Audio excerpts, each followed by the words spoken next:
নমস্কার, রান্নাঘরের মহারানিতে তোমাদের সবাইকে স্বাগত। আজকে দেখাবো ব্রেকফাস্টেও খেতে পারো, আবার রাত্রে ডিনারেও কিন্তু আমরা খেতে পারি। এটা হচ্ছে ডালিয়ার খিচুড়ি, আর খুব হেলদি। যারা এই মুহূর্তে ডায়েট করছো বা ডায়েটের চিন্তা করছো তারা কিন্তু ডালিয়া খেতে পারো। ডালিয়া ভীষণ আমাদের শরীরের পক্ষে উপকারী এবং মেদ ঝরাতেও কিন্তু ডালিয়া খুব সাহায্য করে। চলো এখানে মাপ নিয়ে নিচ্ছি। এখানে আমি 1 কাপ দেখো মুগ ডাল নিয়েছি। আচ্ছা, এবার ডালিয়া নেব। ডালিয়াটা কিন্তু আমি এখানে গণেশের নিয়েছি। আমার এখানে প্যাকেটটা আছে গণেশের ডালিয়ার প্যাকেট। আচ্ছা, ডালিয়াটাও কিন্তু এবার মাপ মতো নিয়ে নেব। যেহেতু 1 কাপ মুগ ডাল নিয়েছি, সেখানে আমি এখানে 1.5 কাপের মতন ডালিয়া নিয়ে নেব। আচ্ছা, তোমাদের বললাম 1 কাপ নেব প্রথমে, তারপর কিন্তু আরও হাফ কাপ নিয়ে নেব। এবার কোয়ান্টিটিটা যার যার নিজের বাড়িতে যেরকম লাগবে সেরকম নেবে। পরিমাণ তো সব আর একসঙ্গে সমান হয় না, কম বেশি হতেই পারে। আমার যেরকম লাগবে আমি সেরকম নিয়েছি। এবার আগে চলো এটাকে ভালো করে ধুয়ে নিই। আচ্ছা, কী কী সবজি নিয়েছি চলো সেটা দেখিয়ে দিই। ক্যাপসিকাম নিয়েছি, আলু নিয়েছি, বিনস নিয়েছি, গাজর নিয়েছি, আর ফুলকপি তো এখন অত অ্যাভেলেবেল নয়, তাই জন্য দিতে পারি। আচ্ছা, গ্যাসে কিন্তু আমি কড়াই বসিয়ে দিয়েছি। কড়াইটা গরম হয়ে গেছে। এবার আমি এখানে সাদা তেল ইউজ করব না, আমি কিন্তু এখানে বাটার দিয়ে করব। আচ্ছা, এটা কিন্তু সাদা তেলে, বাটারে বা তোমরা যারা অলিভ অয়েল খাও তা দিয়েও কিন্তু করতে পারো। বাটারটা কিন্তু আমার একদম গলে গেছে, দেখতে পাচ্ছ গরম হয়ে গেছে এবং গলেও গেছে। এবার আগে ফোড়ন দেব। ফোড়নে দেখো আমি তেজপাতা দিয়েছি।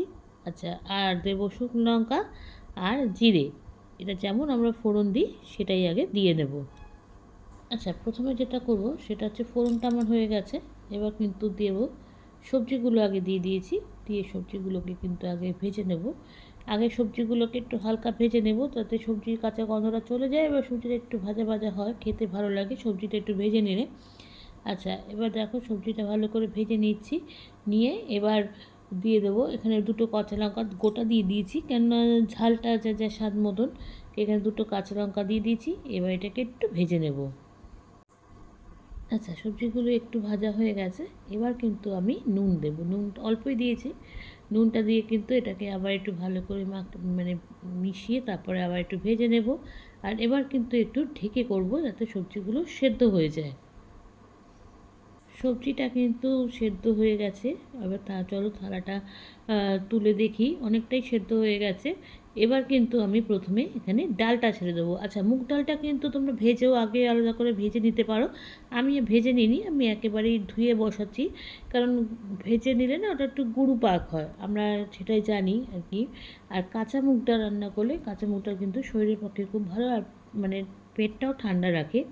ওই জন্য আমি কাঁচাই মুগ ডাল রান্না করছি। তবে এবার সবজির সাথে কিন্তু একটুখানি ভেজে নেব। আচ্ছা, ডালটা দিয়ে কিন্তু বেশ ভালো করে নাড়াচাড়া করে নেওয়ার পরে এবার কিন্তু আমি ডালিয়াটাও দিয়ে দিয়েছি, একসঙ্গে দিয়ে দেবো। দিয়ে আবার ডালিয়াটা দিয়েও কিন্তু একটু নাড়াচাড়া করে তারপর কিন্তু আমি এখানে জল দিয়ে দেবো, যাতে একেবারেই সেদ্ধ হয়ে যায়। আমি আর আলাদা প্রসেস কিছু করিনি।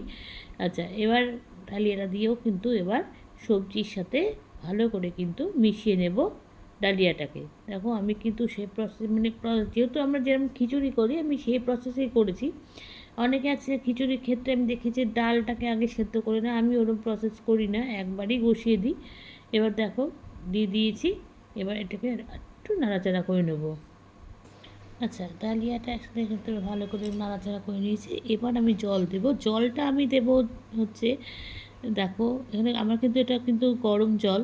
এখানে কিন্তু দেখো আমি যেহেতু 1.5 কাপ ডালিয়া নিয়েছি, আমি এখানে চার 4 কাপ হলো, 5 কাপ হলো। আগে প্রথমে 5 কাপ জল দিয়েছিলাম, দেওয়ার পর কিন্তু পরেও আবার আমি আরেক কাপ জল দিয়েছি।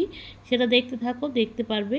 এবার এটাকে কিন্তু ভালো করে এবার একটু নুন দিলাম, দিয়ে এবার এটাকে একটুখানি ভালো করে আগে নাড়াচাড়া করব। ডালিয়াটা কিছুটা আগে সেদ্ধ হবে, তারপরে অবস্থা দেখে তারপরে কিন্তু আমি আবার একটু জল দিয়েছিলাম। এবার এটাকে ভালো করে কিন্তু জলের সাথে আগে সবজি দিয়ে ডালিয়া আর ডালটা ভালো করে মিশিয়ে নিই। এবার এটাকে ঢেকে দেব। আচ্ছা, এবার দেখো আমি কড়াইটা ঢাকনাটা তুলে দিচ্ছি, দিয়ে দেখে একটু নাড়িয়ে দেখে নেব কতটা সেদ্ধ হয়েছে। এবার আমি এখানে ভালো করে এবার একটুখানি কিন্তু আদা দিয়ে দেবো। আদাটা আমি কিন্তু কিশমিতে কুড়িয়ে দেবো। আমি খুব সিম্পলভাবে রান্নাটা করেছি, যাতে হেলদিও হয় আবার পেটও ভরে, সেই হিসেবে রান্না করেছি। আর সবজি দিয়েও করেছি, দেখেই বুঝতে পারছো। এবার আদা দিয়ে দিচ্ছি। আদাটা কিন্তু আমি কিশমিতে কুড়িয়ে দিয়েছি, তোমরা বেটেও দিতে পারো, কোনো অসুবিধা নেই। আর বেশ একটা সুন্দর খাবার, আর পেটও ভরে, অনেকক্ষণ পেটটা ভরেও থাকে। এইসব খেয়েও কিন্তু আমরা দুপুরের লাঞ্চে খেয়েও কিন্তু আমরা অনেক কিছু মানে বাইরে থেকে বেরোতেও পারি, কোনো অসুবিধা নেই। আচ্ছা, এবার কড়াইতে আমি কিন্তু একটু হলুদ দিয়ে দিয়েছি ডালিয়াটাতে। আমার কিন্তু অনেকটা সেদ্ধ হয়ে গেছে। ডালটা যেহেতু সেদ্ধ হয়েছিল না বলেই কিন্তু আমি প্রথমে হলুদটা দিইনি। ডালটা যখন দেখলাম সেদ্ধ হয়ে গেছে তারপর কিন্তু হলুদটা দিলাম, কেন হলুদ আগে দিলে কিন্তু সেদ্ধ হতে চায় না ডাল, সেই জন্য। আচ্ছা, এবার ভালো করে মিশিয়ে নিচ্ছি। আমি কিন্তু একটু জল দিয়েছি, তোমাদের বলেছিলাম। পরে কিন্তু আমি আর 1 কাপের মতো জল দিচ্ছি, সেটা তোমাদেরকে দেখাইনি, কেন আমার কড়াইটাতে লেগে যাচ্ছিলো, জলটা টেনে একদম তলায় লেগে যায়। আর মুগ ডাল এমনিতে ভীষণ তলায় লাগে, বারবার ওই জন্য কিন্তু নাড়াতে হয়। আর একটু চিনি তো অবশ্যই দিতে হবে। আচ্ছা, এবার দেখো প্রথম ডালিয়াটা কিন্তু আমার হয়ে গেছে। এবার আমি ঘি দিচ্ছি। তোমরা তো ভাবতে পারো যে ঘিটা আমি ছুরিতে দিচ্ছি কেন। আসলে আমার ঘিয়ের কৌটোর মাথাটা একদম ছোটো, সেখানে চামচটা ঢোকে না, চামচের পেছন দিয়ে তুলতে হয়। তার থেকে আমার এই ছুরি দিয়ে তুলতে আমার সুবিধা হয়, সেই জন্য কিন্তু আমি ছুরি দিয়ে তুলছি। এটাতে কিছু মনে করো না তোমরা। এবার ঘিটা দিয়ে ভালো করে, এরকম জিনিসে কিন্তু ঘি আর গরম মশলা কিন্তু অবশ্যই দিতেই হবে। আচ্ছা, হয়ে গেছে আমার সম্পূর্ণ ডালিয়ার খিচুড়ি। খুব সুন্দর হয়েছিল খেতে, দারুণ টেস্ট হয়েছিল। তোমরাও কিন্তু এভাবে বাড়িতে বানিয়ে ফেলতে পারো, খুব চটপট হয় আর স্বাস্থ্যকর, হেলদি, পেট ভরা খাবার। অনেক গুণ আছে কিন্তু, আর অনেক উপকারও আছে। আমাকে জানিও কিন্তু লাইক, কমেন্টস আর শেয়ারের মাধ্যমে। তোমরা যারা আমার চ্যানেলটাকে সাবস্ক্রাইব করে আমার সঙ্গে রয়েছো, তাদের জন্য রয়েছে অসংখ্য ধন্যবাদ। আর যারা এখনও করোনি তারা প্লিজ চ্যানেলটাকে সাবস্ক্রাইব করে আমার সঙ্গে থেকো। তোমরা সবাই সুস্থ থেকো, সাবধানে থেকো, ভালো থেকো।